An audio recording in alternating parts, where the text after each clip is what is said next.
श्रीमद् भागवतम चतुर्थ स्कंद अध्याय 21। हमने अभी तक पढ़ा है कि इस प्रकार पृथु महाराज ने भगवान को सुंदर प्रार्थनाएं अर्पित की और उनकी प्रार्थनाएं, उनके उपदेश सुनने के बाद सभी लोग बड़े प्रसन्न हुए।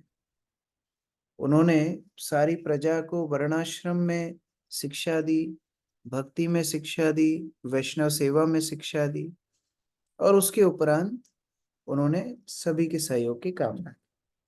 अभी श्लोक संख्या 45 से आगे। मैत्रेय उवाच इति ब्रुवाणां नृपतिं पितृदेव द्विजातया तुष्टवो हृष्टमनसा साधुवादेन साधव। अक्रूर प्रभु। धन्यवाद प्रणाम प्रभु जी। श्री मैत्रेय मुनि ने कहा, राजा पृथु को इस प्रकार संभाषण करते सुनकर सभी देवताओं, पितृलोक के निवासियों, ब्राह्मणों तथा उस सभा में उपस्थित साधु पुरुषों ने अपनी शुभकामनाएं व्यक्त करते हुए साधुवाद दिया। तो सभी लोग पृथु महाराज के प्रवचन को सुन के, उनकी शिक्षाओं को सुन के बड़े प्रसन्न हुए और सभी ने, वहां पर उपस्थित ब्राह्मण, साधुगण, सभी वरिष्ठ लोगों ने भी, सभी ने पृथु महाराज को साधुवाद दिया। साधुवाद क्या होता है? तात्पर्य प्रभुपाद बताएं। नीतू माता जी। हरे कृष्णा प्रभु जी। तात्पर्य, जब कोई व्यक्ति किसी सभा में बहुत अच्छा भाषण देता है तो श्रोता लोग साधु साधु कहकर अपनी शुभकामनाएं व्यक्त करते हैं। यही साधुवाद है कि उस सभा में जिसने साधु प्राण पितर तथा देवता उपस्थित थे और जिन्होंने पृथु महाराज को बोलते सुना, उन्होंने साधु साधु शब्दों में अपनी शुभकामना व्यक्त की। उन सबों ने पृथु महाराज के संदेश को अंगीकार कर लिया और वे अत्यधिक प्रसन्न हुए। हरे कृष्ण। तो इस तरह ये साधु साधु कहने की परंपरा है। हम लोग पहले स्कंद में भी देखते हैं, शौनकादि ऋषि सुत गोस्वामी सामने साधु साधु कहकर के सम्मान करते हैं। यहाँ पर भी पृथु महाराज को सभी वरिष्ठ लोग साधु साधु कहकर के उनके प्रवचन की सराहना कर रहे हैं। पुत्रेण जयते लोकान इति सत्यवती श्रुति ब्रह्मदंड हतः पापो यद्वेनोत्तरोत्तम। यामिनी माता जी। उन सब ने घोषित किया कि वेदों का यह निर्णय पूरा हुआ कि पुत्र के कर्म से मनुष्य स्वर्ग लोगों को जीत सकता है, क्योंकि ब्राह्मणों के शाप से मारा गया अत्यंत पापी वेन अब अपने पुत्र महाराज पृथु के द्वारा नरकीय जीवन के गहनतम अंधकार से उबरा गया था। और सभी लोग बोलने लगे कि ये वेण बड़ा ही भाग्यशाली है जो महाराज पृथु जैसा उनको पुत्र मिला, क्योंकि यद्यपि उसने तो इतने पाप कृत्य करे हैं, लेकिन महाराज पृथु के माध्यम से वो उच्च गति को प्राप्त करेगा। इसीलिए पुत्र शब्द का मतलब है पु अर्थात नरक, और नरक से जो तार दे उसको बोलते हैं पुत्र। त्राण, त्राण कर दे, त्र मतलब त्राण कर दे, तो जो नरक से तार दे उसको बोलते हैं पुत्र। तो यहाँ पृथु महाराज वास्तविक पुत्र हैं जो वेण के सभी पापों को अपने पुण्यों से शमन करने की शक्ति रखते हैं। प्रफुल्ल प्रभु। वैदिक उल्लेख के अनुसार पुत नामक एक नारकी ग्रह है और जो इस ग्रह से किसी व्यक्ति को उबारता है वह पुत्र कहलाता है। अतः विवाह का उद्देश्य ऐसा पुत्र उत्पन्न करना है जो अपने पिता का, चाहे वह पुत्र नरक में क्यों न गिरा हो, उद्धार कर सके। महाराज पृथु का पिता वेन अत्यंत पापी व्यक्ति था, अतः ब्राह्मणों ने शाप द्वारा उसे मार डाला था। उस सभा में उपस्थित सभी साधुगण, मुनि तथा ब्राह्मण महाराज पृथु से उनके जीवन के महान उद्देश्य को सुनकर आश्वस्त हो चुके थे कि वेदों का कथन सत्य हो चुका है। धार्मिक विवाह में पत्नी को ग्रहण करने का प्रयोजन पुत्र की प्राप्ति है करना है। ऐसा पुत्र जो अपने पिता को नारकीय जीवन के गहन अंधकार से उबारने में समर्थ हो। विवाह का उद्देश्य इंद्रिय तृप्ति नहीं, अपितु अपने पिता को उबारने वाले योग्य पुत्र की प्राप्ति करना है।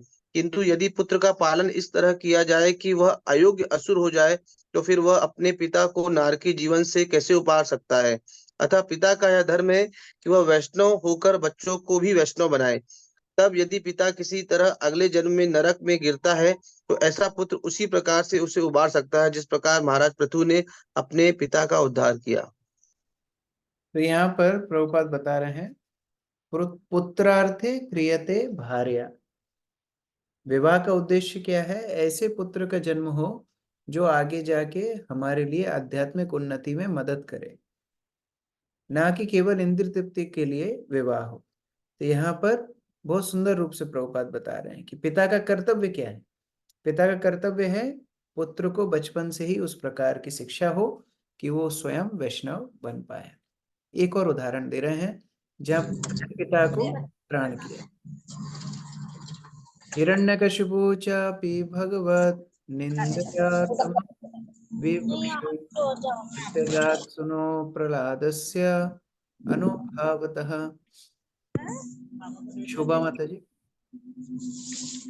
वही भी रख दिया मैंने, ये आपके आगे रखा। इसी प्रकार हिरण्यकशिपु अपने पाप कर्मों से पूर्ण पुरुषोत्तम भगवान की सत्ता श्रेष्ठता का उल्लंघन करता हुआ नारकी जीवन के गहनतम क्षेत्र में प्रविष्ट हुआ, किंतु अपने महान पुत्र प्रहलाद महाराज की कृपा से उसका भी उद्धार हो सका और वह श्री भगवान के धाम वापस चला गया। एक और उदाहरण यहाँ पर दे रहे हैं कि कैसे प्रहलाद की भक्ति के माध्यम से हिरण्यकशिपु का उद्धार हुआ है। उसी प्रकार से यहाँ पर पृथु महाराज के उद्देश्य से वेण का उद्धार हुआ है। तात्पर्य अर्चना माता जी। जब प्रहलाद महाराज को उनकी भक्ति तथा सहिष्णुता के कारण नृसिंहदेव ने वर दिया, तो उन्होंने श्री भगवान के एक भी वर को यह सोचकर स्वीकार नहीं किया कि ऐसा करना एक निष्ठावान भक्त को शोभा नहीं देता। अच्छा पुरस्कार पाने के लालच से पूर्ण पुरुषोत्तम भगवान की सेवा किए जाने को प्रहलाद महाराज ने एक व्यापारिक सौदा मानते हुए तिरस्कृत किया है। चूंकि प्रहलाद महाराज वैष्णव थे, अतः उन्होंने अपने लिए कोई वरदान नहीं मांगा, अपितु अपने पिता के प्रति वत्सलता प्रकट की। यद्यपि उनके पिता ने उन्हें यातनाएं दी थी, और यदि पूर्ण पुरुषोत्तम भगवान ने उनका वध न कर दिया होता, तो उसके द्वारा वे स्वयं मारे गए होते, किंतु तो भी प्रहलाद महाराज ने उसके लिए श्री भगवान से क्षमा मांगी। श्री भगवान ने उनकी यह अभिलाषा तुरंत स्वीकार करके हिरण्यकशिपु को नारकीय जीवन के गहनतम अंधकार से उबारा, जिससे वह अपने पुत्र की कृपा से श्री भगवान के धाम वापस जा सका। प्रहलाद महाराज ऐसे वैष्णव के सर्वोत्तम उदाहरण है जो इस भौतिक संसार में नारकीय जीवन बिताने वाले पापी पुरुषों के प्रति अत्यंत दयालु होते हैं।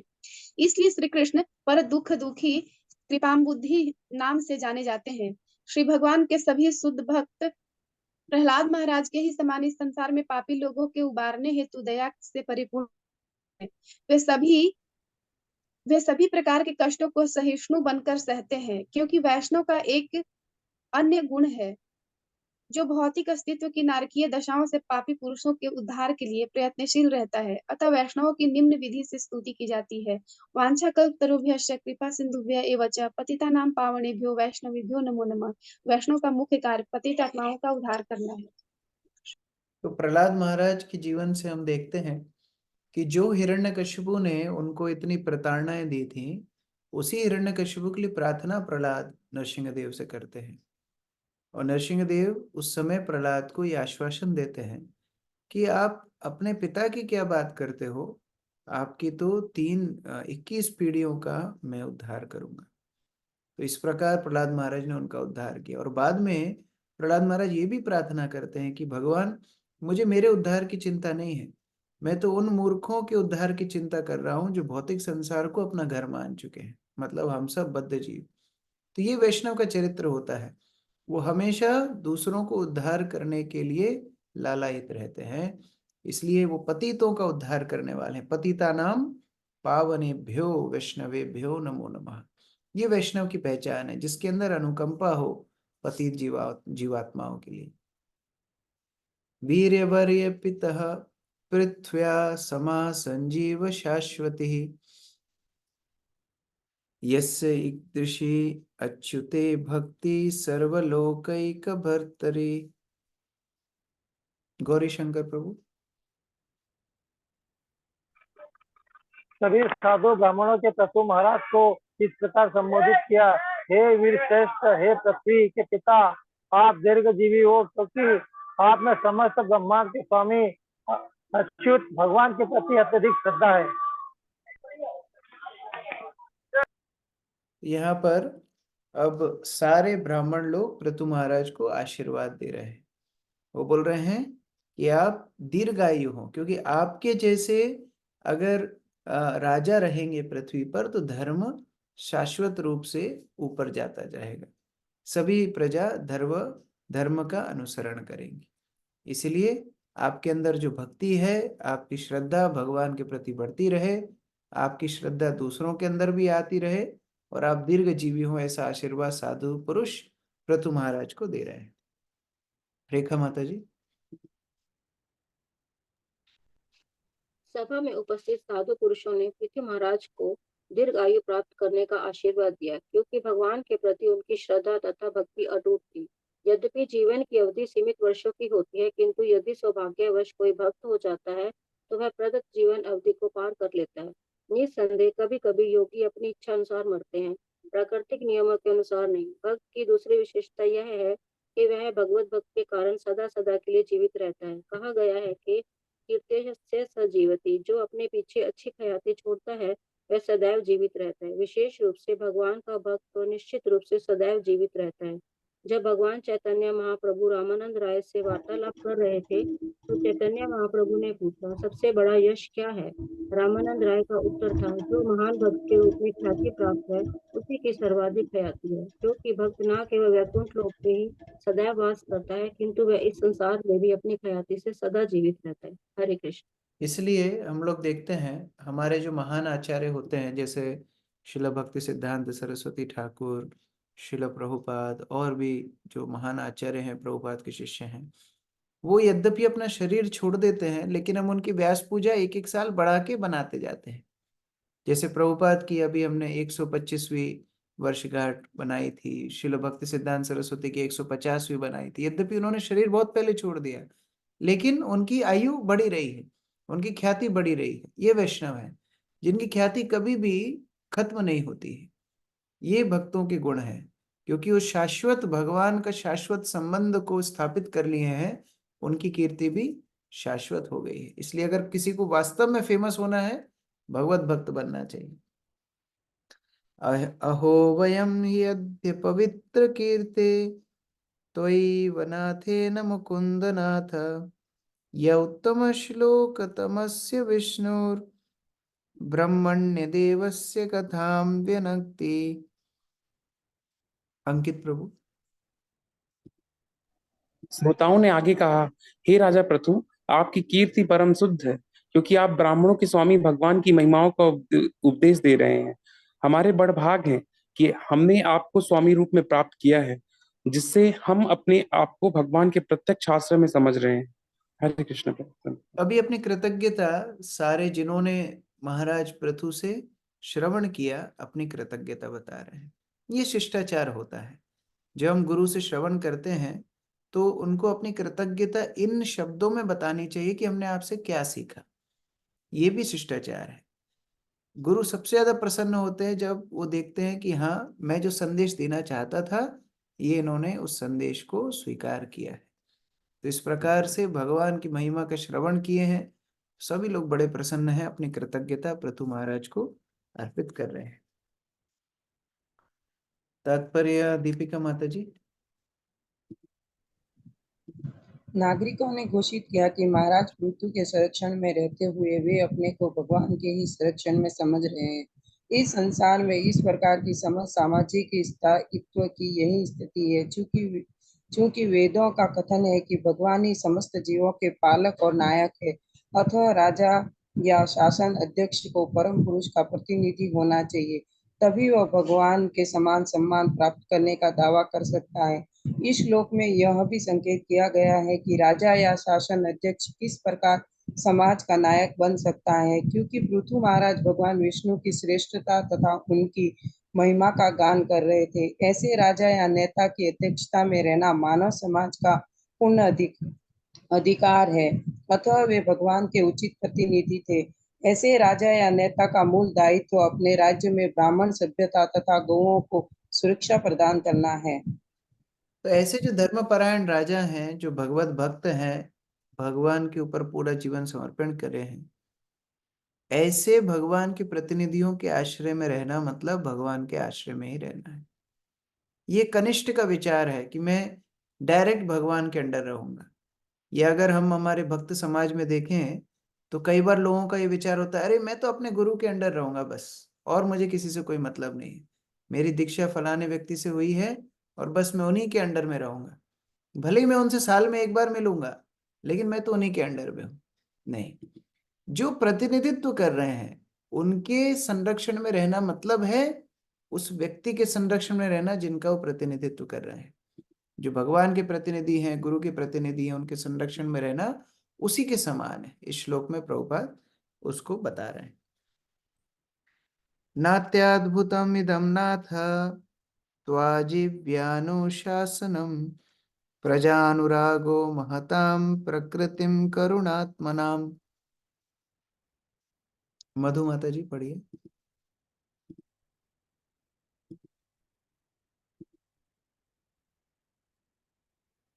राधा वल्लभा माता जी पढ़िए। हे नाथ, अपनी प्रजा पर शासन करना तो आपका वृत्तिपारक धर्म है, या आप जैसे महापुरुष के लिए कोई आश्चर्यजनक कार्य नहीं है, क्योंकि आप अत्यंत दयालु हैं और अपनी प्रजा के हितों के प्रति अत्यंत प्रेम रखते हैं। यही आपके चरित्र की महानता है। देखिए, कोई भी सेवा करने के लिए प्रेम आवश्यकता है, प्रेम की आवश्यकता है। जैसे माता को कोई जॉब प्रोफाइल नहीं देनी पड़ती है घर वालों को कि बच्चों की देखभाल कैसे करनी है, वो स्वतः ही प्रेम है तो बच्चे के लिए सब कुछ सीख जाती है, सब कुछ करती है। उसी तरह घर के जो मुखिया हैं उनको कोई लिख के नहीं देता है कि आपको घर के लिए क्या क्या करना है। उनके अपने आप प्रेम है, इसलिए वो धन भी लाते हैं, पूरे परिवार को साथ में रखने का प्रयास भी करते हैं, जो समस्याएं आती हैं उनसे सुरक्षा भी करते हैं इत्यादि। उसी तरह कोई भी सेवा हो, जब तक प्रेम नहीं रहेगा वो सेवा हम ठीक से नहीं कर पाएंगे।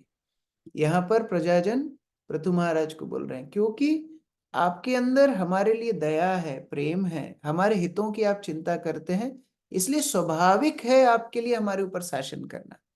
और आपका शासन इतना अच्छा चल भी रहा है, इसमें कोई आश्चर्य की बात नहीं। तो ये प्रेम का विषय है। जब तक हम कोई सेवा में किसी व्यक्ति के लिए प्रेम नहीं रखेंगे, वो सेवा करना हमारे लिए बड़ा मुश्किल है। तात्पर्य राजीव प्रभु। राजा का कर्तव्य है कि वह अपनी प्रजा की रक्षा करे और अपनी जीविका के लिए उस पर कर लगाए। क्योंकि वैदिक समाज 4 वर्णों ब्राह्मण, क्षत्रिय, वैश्य तथा शूद्र में विभाजित है, अतः शास्त्रों में उनकी जीविका के साधनों का भी उल्लेख हुआ है। ब्राह्मणों को चाहिए वे ज्ञान का प्रसार करें, अतः वे अपने शिष्यों से दान ले, किंतु राजा को चाहिए कि वह प्रजा को जीवन के उच्चतम स्तर तक उठने के लिए सुरक्षा प्रदान करे, अतः वह इसके लिए प्रजा पर कर लगा सकता है। क्योंकि वणिक वर्ग सारे समाज के लिए अन्न उत्पन्न करता है, अतः वह इससे थोड़ा लाभ ले सकता है, जबकि शूद्र ब्राह्मणों, क्षत्रियों और वैश्यों की भांति कार्य नहीं कर सकते। अतः उन्हें समाज के उच्चतर वर्गों की सेवा करनी चाहिए और उनसे अपने जीवन की समस्त आवश्यकताएं पूरी करवानी चाहिए। यहाँ पर योग्य राजा या राजनेता के लक्षणों को इस प्रकार बताया गया है। उसे लोगों पर अत्यंत दयालु होना चाहिए और उनके मुख्य हित का ध्यान रखना चाहिए, जो कि उन्हें भगवान का उच्चस्थ भक्त बनना है। महापुरुष स्वभाव से अन्यों का हित करने वाले होते हैं और एक वैष्णव तो समाज का सबसे दयालु व्यक्ति होता है। अतः हम वैष्णव नायक को इस प्रकार प्रणाम करते हैं। वांछा कल्पतरुभ्यश्च कृपा सिन्धुभ्येव च पतितानां पावनेभ्यो वैष्णवेभ्यो नमो नमः। एकमात्र वैष्णव नेता ही लोगों की समस्त अभिलाषाओं को पूरा कर सकता है। वांछा कल्पतरु, और वह अत्यंत दयावान होता है क्योंकि वह मानव समाज का महान कल्याण करता है। वह पतित पावन है क्योंकि यदि राजा या शासनाध्यक्ष ब्राह्मणों तथा वैष्णवों के पद चिन्हों पर चलते हैं, जो स्वभावतः प्रचार कार्य में अग्रणी होते हैं, तो वैश्य भी वैष्णव तथा ब्राह्मणों का अनुसरण करेंगे और शूद्र इनकी सेवा करेंगे। इस प्रकार सारा समाज जीवन की परम सिद्धि हेतु एक परिपूर्ण संस्था बन जाता है। जो प्रेम नहीं कर सकता वो शासन भी नहीं कर सकता, नहीं तो वो शोषण करेगा, शासन नहीं करेगा। यहाँ वैष्णवों के अंदर वो अनुकंपा है पतितों के लिए, सभी जीवात्माओं के लिए। इसलिए वैष्णव जब राजा बनते हैं, वैष्णव जब किसी समुदाय के नेता बनते हैं, वो वैष्णव उस पूरे समाज के उत्थान के लिए कार्यरत रहते हैं। इसलिए यहाँ पर बार बार प्रभुपाद ये श्लोक दोहरा रहे हैं, तात्पर्य दूसरी बार आ रहा है, वांछाकल्पतरुभ्यश्च। सभी की मनोकामना कौन पूरी कर सकता है? जो प्रेम करता हो। जैसे माता बच्चों के लिए सब कुछ करती है, हम वैष्णव को बोलते हैं वांछा कल्पतरु, सारी वांछाओं को पूरा करने वाले वैष्णव हैं। कौन कर सकता है ऐसा? जो जीवात्माओं से प्रेम करे। तो इसीलिए वैष्णवों को इतना महान माना गया है। वैष्णव हमारे सबसे प्रिय हितकारी व्यक्ति है, सबसे बड़े हितैषी हैं वैष्णव। हमारे माता पिता से भी ज्यादा हितकारी है वैष्णव, क्योंकि माता पिता शरीर के बारे में सोच सकते हैं, लेकिन वैष्णव शरीर, मन, बुद्धि और जीवात्मा स्वयं के बारे में भी सोचते हैं। कैसे मैं इस जीव को कृष्ण के साथ ले जाऊं, इतना वैष्णवों की अनुकंपा होती। अद्यनस्तमसः पारस्तयोपासादितः प्रभो ब्राह्मयतां नष्टदृष्टीनां कर्मभिर्दैव संमितै। मुकुल प्रभु। हरे कृष्ण प्रभु। नागरिकों ने आगे कहा, आज आपने हमारी आंखें खोल दी है और हमें बताया है कि इस अंधकार के सागर को इस प्रकार पार किया जाए। अपने पूर्व कर्मों तथा देवी व्यवस्था के कारण हम सकाम कर्मों के जाल में फंसे हुए हैं और हमारा जीवन लक्ष्य ओझल हो चुका है। इसके कारण हम इस ब्रह्मांड में भटक रहे हैं। और नागरिक आगे बोल रहे हैं कि आपके प्रवचन से हमारी अविद्या दूर हुई। ये अविद्या के कारण ही तो हम भौतिक संसार में फंसे हुए हैं। हम अविद्या के कारण बुरे कर्म करते हैं और कर्मों के कारण हम इस भौतिक संसार में फंसते चले जाते हैं। हमारे जीवन का लक्ष्य हमसे खो जाता है। आज आपने हमको उस अविद्या से ज्ञान की तरफ लेकर के गए, इसलिए हम आपको बड़े कृतज्ञ हैं। सबसे बड़ी कृपा है विद्या का दान। भौतिक विद्या नहीं, आध्यात्मिक विद्या। भौतिक विद्या तो जीव को और बांध देती है, गधा बना देती है, लेकिन आध्यात्मिक शिक्षा के बल पर जीवात्मा भगवान के समीप जा सकता है। कैलाश प्रभु पढ़िए। हरे कृष्ण प्रभु, दंडवत प्रणाम। इस श्लोक में कर्मभीर देव संज्ञते पद अत्यंत महत्वपूर्ण है। अपने कर्मों के गुण के अनुसार हम प्रकृति के गुणों के संपर्क में आते हैं। देवी विधान के द्वारा हमें विभिन्न प्रकार के शरीरों में ऐसे कर्मों के फलों को भोगने का अवसर मिलता है। इस प्रकार सभी जीवात्मा अपने जीवन लक्ष्य के ओझल होने से विभिन्न योनियों में ब्रह्मांड भर में भटकते रहते। कभी निम्न योनियों में जन्म ग्रहण करते हैं तो कभी स्वर्गलोक में स्थान प्राप्त करते हैं। इस प्रकार हम सभी अनंत काल से भटकते रहे। गुरु तथा पूर्ण पुरुषोत्तम भगवान की कृपा से हमें भक्ति का संकेत प्राप्त होता है, तब हमारे जीवन की प्रगति शुरू होती है। यहाँ पर राजा पृथु ने, प्रजाजनों ने इसे स्वीकार किया है कि वे पूरी चेतनावस्था में ये स्वीकार कर रहे हैं कि महाराज पृथु के कार्यों से वे लाभान्वित हुए हैं। हरे कृष्ण। इस प्रकार सबसे बड़ी अनुकंपा है जो इस जटिल कर्म बंधन से हमें बाहर कर दे। इसलिए पृथु महाराज के प्रति सारे प्रजाजन बड़े कृतज्ञता अर्पित कर रहे हैं। नमो बिवृद्ध सत्वाय पुरुषाय महीयसे यो ब्रह्म क्षतरम अविश्य बिभ्रतीदम स्वतेजसा। दीप्ति माता जी। हे स्वामी, आप विशुद्ध सत्व स्थिति को प्राप्त हैं, अतः आप परमेश्वर के सक्षम प्रतिनिधि हैं। आप अपने तेज से ही महिमावान हैं और इस तरह ब्राह्मण संस्कृति को पुनर्स्थापित करते हुए सारे संसार का पालन करते हैं तथा अपने छात्र धर्म का निर्वाह करते हुए प्रत्येक व्यक्ति की रक्षा करते हैं। हरे कृष्ण। इस प्रकार बोल ही रहे हैं कि किस तरह आप सर्वप्रथम वर्णाश्रम के सुरक्षा कर रहे हैं, वर्णाश्रम को करने के लिए हमारी मदद कर रहे हैं, ब्राह्मण संस्कृति को बचा रहे हैं और इस प्रकार अपने क्षत्रिय धर्म में स्थित है। ये प्रार्थनाएं यहाँ खत्म नहीं होनी थी, इसके आगे भी चलनी थी, लेकिन जैसे ये प्रार्थना चल रही थी बीच में बहुत महान व्यक्ति आ गए। उससे अगले अध्याय की शुरुआत है, लेकिन बीच में ही ये प्रार्थनाएं रुक गईं, जहां पृथु महाराज को सारी प्रजाजन अपनी कृतज्ञता अर्पित कर रहे हैं। तात्पर्य आशा माता जी। ब्राह्मण संस्कृति के समुचित प्रसार तथा सरकार की समुचित सुरक्षा के बिना समाज का कोई मानदंड स्थिर नहीं रह सकता। इस बात को इस श्लोक में उस महाराज पृथु की प्रजा ने स्वीकार किया है, जो अपनी सत्व स्थिति के कारण अपने राज्य में अद्भुत स्थिति बनाए रखने में समर्थ थे। विवृद्ध सत्वाय शब्द सार्थक है। भौतिक जगत में 3 गुण होते हैं, सतोगुण, रजोगुण और तमोगुण। तमोगुण से सतोगुण तक पहुंचने के लिए भक्ति एक साधन है। जीवन के निम्न स्तर से उच्चतम स्तर तक उठने के लिए भक्ति करने के अलावा और कोई साधन नहीं है। श्रीमद् भागवत के पिछले अध्यायों में यही उपदेश दिया गया है कि मनुष्य निम्न स्थिति से उच्चतम स्थिति तक पहुंचने के लिए भक्तों की संगति करे और उनके मुख से श्रीमद् भागवत का नियमित श्रवण करे। शरणवताम स्व कथा कृष्ण पुण्य श्रवण कीर्तन हृदयत स्थो हाद्र भद्राणी विधुनोति सुहृत साम। जब मनुष्य श्रवण तथा कीर्तन की प्रारंभिक अवस्थाओं में भक्ति की ओर उन्मुख होता है, तो प्रत्येक हृदय के वासी भगवान भक्त के हृदय को पवित्र करने में सहायता पहुंचाते हैं। इस प्रकार उत्तरोत्तर शुद्धि से रजो तथा तमो गुणों का प्रभाव जाता रहता है और मनुष्य सत्व पद को प्राप्त होता है। रजो तथा तमो गुणों के संपर्क से मनुष्य लालची तथा कामी हो जाता है, किंतु जब वही मनुष्य सत्व पद तक उठ जाता है तो वह जीवन की किसी भी स्थिति से संतुष्ट रहता है और लालच तथा वासना से विहीन हो जाता है। ऐसी मानसिकता उसके सत्व पद पर स्थित होने की सूचक होती है। मनुष्य को इस सत्व को पार करके विशुद्ध सत्व तक ऊपर उठना होता है, जिसे विवृद्ध सत्व कहते हैं। सत्व की इस विवृद्ध अवस्था में मनुष्य कृष्ण भावना भावित हो सकता है। इसलिए महाराज पृथु को यहाँ पर विवृद्ध सत्व के रूप में संबोधित किया गया है।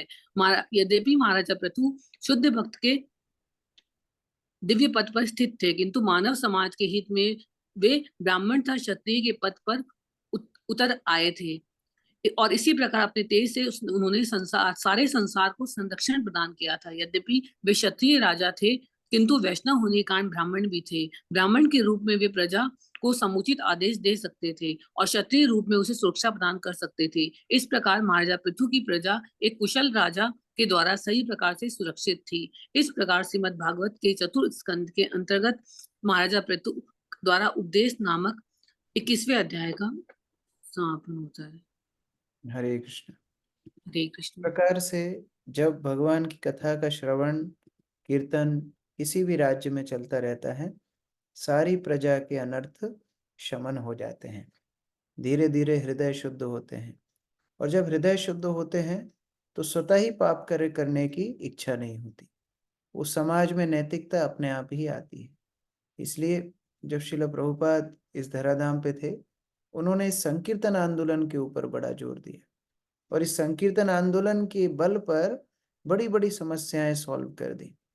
जैसे हिप्पियों की बुरी आदतें छुड़ा दी, नशे करने वालों की नशा छुड़ा दिया, कितनी सारी वस्तुएं, गलत आदतें समाज से खत्म कर दी। कई चोर प्रभुपाद के पास आके भक्त बने, उनकी चोरी करने की प्रवृत्ति छूट गई। कई अलग अलग तरह के लोग प्रभुपाद के पास आए, सारी प्रवृत्तियां शोधन हो गई। प्रभुपाद ने इंदिरा गांधी को एक पत्र भी लिखा था। प्रभुपाद ने बोला, आप जितने भी प्रयास कर रहे हैं अच्छी सरकार बनाने का, वो विफल रहेंगे। आप अपने पार्लियामेंट के सेशन के पहले 5 मिनट संकीर्तन करना शुरू करो। बस 5 मिनट यदि संकीर्तन करना शुरू करोगे, ये हृदय इतना शुद्ध हो जाएगा भगवत नाम के माध्यम से कि सभी लोग शुद्ध भावना से समाज की सेवा करेंगे। उन्होंने बात मानी नहीं। आज हम देख रहे हैं कि क्या फल है। तो ये संकीर्तन आंदोलन इतना महत्वपूर्ण है। तो इस प्रकार प्रजाजन पृथु महाराज को प्रार्थना कृतज्ञता बोल ही रहे थे, इतने में ही वहां पर महान चतुष्कुमार आ गए। चतुष्कुमार भगवान के बड़े परम भक्त हैं, महाजन हैं। ऐसे चतुष्कुमार जो सभा में आए, सभी लोग उनको सम्मान करने लगे। पृथु महाराज ने उनको अपने आसन पर बिठा करके उनके चरण अभिषेक किए। तो ये अध्याय हम कल से आगे पाठ करेंगे। हरे कृष्ण। ग्रंथराज श्रीमद् भागवतम की जय, श्री प्रभुपाद की जय। किसी का कोई प्रश्न है? यस, अक्रूर प्रभु।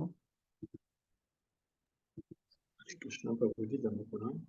प्रभु जी, विवृत सत्वा शब्द का थोड़ा समझा दीजिए। विवृत सत्वा शब्द महत्वपूर्ण है, जो इसी श्लोक में जो आया ना, जी जी प्रभु। यहाँ पर सत्व के साथ में उनकी मिलाप की गई है कि आप सतोगुण में स्थित हैं। लेकिन पृथु महाराज तो सतोगुण से ऊपर थे, तो फिर सतोगुण में क्यों बताया गया है? क्योंकि वो सतोगुण के ब्राह्मणों की रक्षा करते थे। इस तरह प्रभुपाद बता रहे हैं कि जैसे भगवान का भी एक नाम है सात्वताम पति। वो सात्वत पति मतलब एक तो सात्वत पति है कि सात्वों के राजा, और एक है जो सतोगुणी है उनके राजा, दोनों ही मतलब सात्वताम पति। तो इस प्रकार से पृथु महाराज को सत्वाय बताया गया है कि जो सतोगुणी ब्राह्मण वर्णाश्रम धर्मियों को सुरक्षा प्रदान करते हैं। ठीक है प्रफुल्ल प्रभु। प्रभु हरे कृष्णा, दंडवत प्रणाम प्रभु। प्रभु जैसे अभी यहाँ हिरण्यकशिपु और प्रहलाद महाराज का एग्जाम्पल दिया गया कि जो प्रहलाद महाराज थे उन्होंने उनको आखिरी तक उनको यातनाएं देते गए हिरण्यकशिपु, और अंतिम में आखिरी में उन्होंने उनको भगवत धाम की प्राप्ति के लिए उन्होंने उनसे अनुरोध किया, भगवान से प्रार्थना की। तो इससे यहाँ उनकी प्रहलाद महाराज की सहनशीलता पता लगती है और करुणा पता लगती है कि उन्होंने इतना सहन किया और इतना उनमें करुणा थी, एक भक्त में जो होना चाहिए। और चैतन्य शास्त्र में भी कहते हैं करुणादपचेन तरु विशेषणा। तो आसपास की कंडीशन में हम आजकल जब देखते हैं, आजकल करंट सिनेरियो में गायों का वध हो रहा है, गायों को मारा जा रहा है, और वो राक्षसी प्रवृत्ति हुई एक तरीके से। तो हम इसको किस हिसाब से समझे कि हम कितने हद तक, कितने समय तक हम इसको सहन कर सकते हैं, और इनके प्रति हमारी करुणा बढ़े, इसके लिए क्या कर सकते हैं हम लोग? देखिए, जैसा कि मैं अपने इसमें बता रहा था प्रवचन में कि जब प्रेम होगा वहां पर अनुकंपा होगी। हम कब गाय की सेवा कर पाएंगे? जब हम ये समझेंगे कि वो कृष्ण को प्रिय है। जो कृष्ण को प्रिय है वो हमें प्रिय है, तब हम जाकर के गाय की सेवा कर पाएंगे। अच्छा, पाश्चात्य जगत में भी समस्या समझ गए हैं लोग। अब उन्होंने समस्या का समाधान क्या निकाला? वीगन बन जाएंगे हम। वीगन मतलब हम गाय के कोई भी उत्पादित, या तो दूध है या कोई भी प्रोडक्ट है, उसको नहीं स्वीकार करेंगे। उससे क्या होगा? उससे तो गाय की आवश्यकता और खत्म हो जाएगी समाज में। वो लोग सोचते हैं कि अच्छा, डेयरी इंडस्ट्री में गाय को इतना कष्ट दिया जाता है, बाद में लोग काट के इसको कसाई घर में बेच देते हैं, तो हम ना दूध पिएंगे, ना गाय को कोई रखेगा, और ना गाय को प्रताड़ना मिलेगी। लेकिन ये तो उल्टा काम हो गया। गाय की सेवा करने का मतलब है गाय को प्रेम करना, गाय की आवश्यकता समझना। देखो, जैसे पेड़ हैं, जब तक ये खोज नहीं हुई थी कि पेड़ ऑक्सीजन देते हैं, हो सकता है कोई मूर्ख ये समझ सकता हो कि ये तो जबरदस्ती जगह घेरते हैं, चलो इनको काट के टीन शेड लगा लेते हैं। छाया चाहिए तो टीन शेड से छाया आ जाएगी, चलो इनको काट देते हैं। लेकिन जब ये पता पड़ा, अरे ये तो हमको ऑक्सीजन देते हैं, इनके अस्तित्व से तो बारिश आती है, अगर पेड़ नहीं रहेंगे तो हमारा जीवन नहीं रहेगा, तो फिर पेड़ बचाने के लिए उत्सुकता लोगों के अंदर रहती है, चलो हम वृक्षारोपण करते हैं। उसी प्रकार से हमको इस साइकिल समझना होगा। गाय भगवान को प्रिय है। अगर गाय दुखी रहेगी, भगवान दुखी रहेंगे। भगवान दुखी रहेंगे, प्रकृति दुखी रहेगी। प्रकृति दुखी रहेगी तो ये समाज कभी भी पोषित नहीं रहेगा। जैसे कि वेण के राज्य में था, वेण के राज्य में प्रकृति दुखी थी, भूमि दुखी थी, तो अनाज देना ही भूमि ने बंद कर दिया। तो ये जितनी समस्याएं हम लोग देख रहे हैं, भूकंप, बाढ़, सुनामी, ये वो, ये क्यों है? क्योंकि गाय दुखी है। अगर गाय प्रसन्न होती तो समाज में संपदा बढ़ती चली जाती।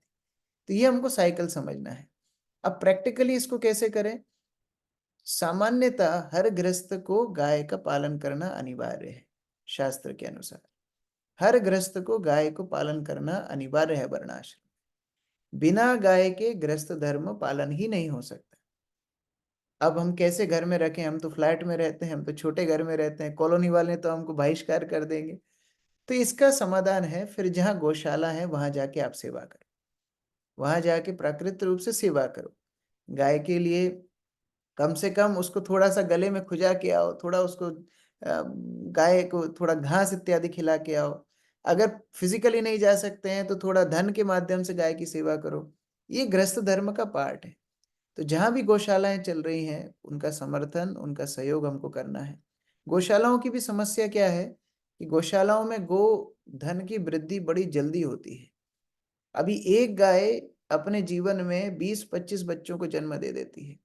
तो फिर कैसे ये गोवंश इतना बढ़ जाता है कि गौशालाओं को संभालना मुश्किल हो जाता है। तो कई गौशालाएं, मिस्कॉन की गौशाला की बात नहीं कर रहा, लेकिन सामान्यतः बाहर की गौशालाएं क्या करती हैं, फिर बूढ़ी गायों को छोड़ देती हैं। अब उन बूढ़ी गायों को कसाई पकड़ के फिर ले जाते हैं, या बछड़ों को छोड़ देते हैं, बछड़ों को कसाई पकड़ के ले जाते हैं।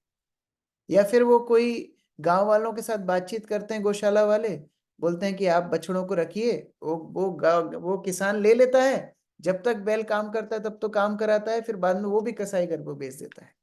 तो अगर गौशालाओं को हम समर्थन करें तो फिर क्या होगा, उनको ये काम नहीं करना पड़ेगा, गाय बेचनी नहीं पड़ेगी।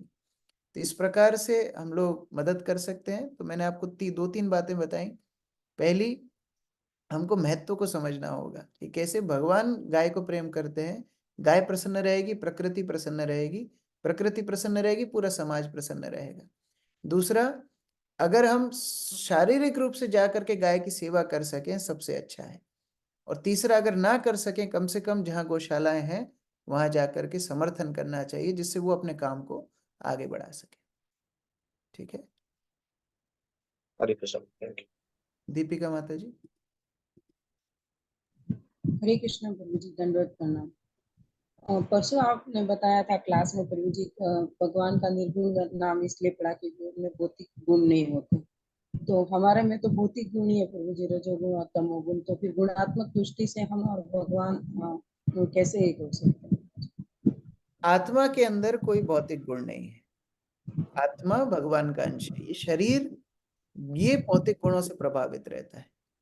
जैसे मानो कोई बल्ब है, बल्ब से मानो प्रकाश आ रहा है सफेद, लेकिन आप उस बल्ब के ऊपर एक लाल कपड़ा बांध दो तो अब प्रकाश कैसा आएगा, लाल। तो इसमें दोष बल्ब का नहीं है, वो जो कपड़ा ऊपर बांधा हुआ है उसके कारण अब प्रकाश लाल आ रहा है। उसी तरह जीवात्मा शुद्ध है लेकिन आवरण अशुद्ध हो गया है, इसलिए आत्मा के अभी जो क्रियाकलाप हम देख रहे हैं वो अशुद्ध दिख रहे हैं, क्योंकि आवरण तमोगुण, रजोगुण और सत्वगुण ने उसको ढक लिया है। जब जीवात्मा भगवत भक्ति करती है ये आवरण शुद्ध होते हैं। ये भगवत भक्ति के स्वरूप प्रभुपाद तात्पर्य बता रहे थे, शृण्वताम स्वकथा श्लोक में, विदुनोति सुहृद सताम। शुद्धिकरण होता है भगवत भक्ति श्रवण कीर्तन से। तो जब शुद्धिकरण होता है, जीवात्मा अपने मूल स्वरूप में पुनः स्थित हो जाती है, जो कि 3 गुणों से मुक्त है। ठीक है, थैंक यू। कृपालु केशवी माता जी।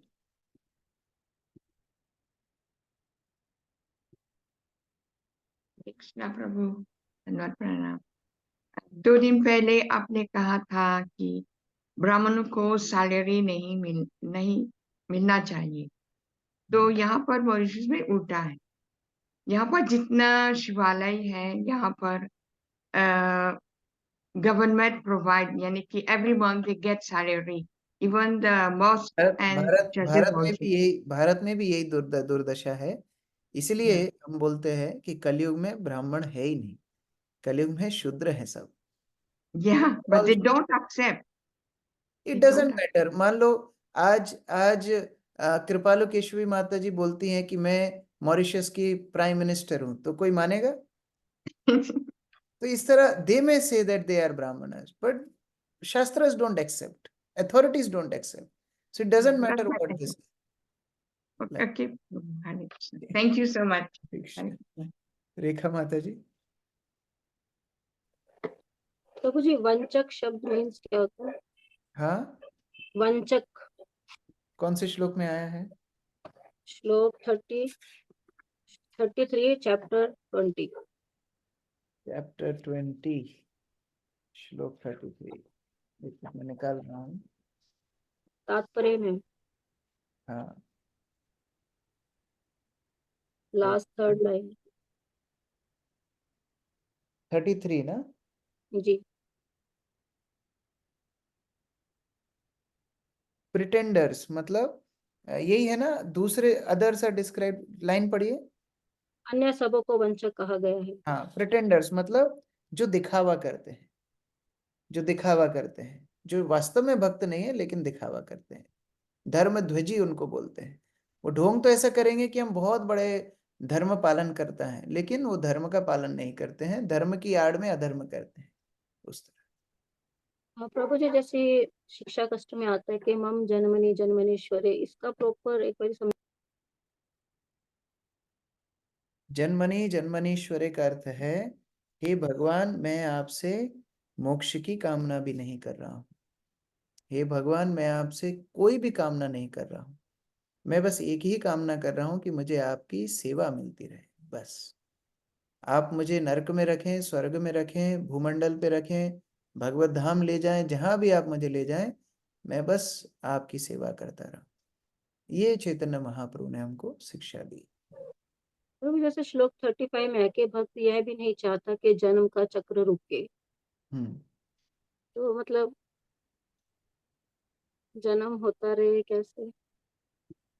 देखिए, वही वही जो अभी मैं बता रहा था, आप भगवान से यदि प्रेम करते हैं, क्या आप ये नहीं समझते हैं कि भगवान आपके लिए सर्वश्रेष्ठ हितकारी हैं, वो आपके लिए सबसे बेस्ट करेंगे?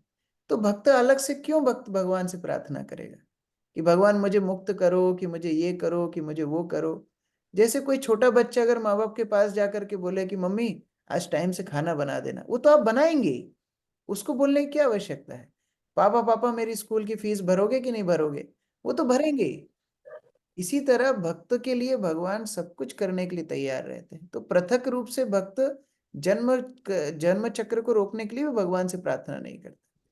ये उसका मुख्य भाव है। ऐसा नहीं कि वो जन्म चक्र रोकना नहीं चाहता, लेकिन प्रार्थना नहीं करता। भगवान जो करेंगे वो बेस्ट है। भगवान अगर चाहेंगे कि हम जन्म जन्म भौतिक संसार में आते रहें, तो भक्त उसके लिए भी तैयार है।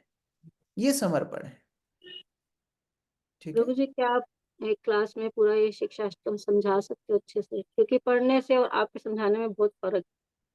ठीक है, एक बार हमने बहुत पहले किया था, जब हमने स्काई प्रीचिंग शुरू की थी। कैलाश प्रभु, ये लोग जो पुराने भक्त हैं, इनको याद होगा, शिक्षा अष्टकम के एक एक श्लोक पे एक एक संडे हमने से ये चर्चा की थी। एक बार कल और की क्लास रख लीजिए, तो ठीक है। कल इसी पे क्लास कर लीजिए। हाँ, एक बार ये पूरा शिक्षा अष्टकम चर्चा करें। जी, जय धन्यवाद। श्री प्रभुपाद की जय, समवेत भक्तवृंद की।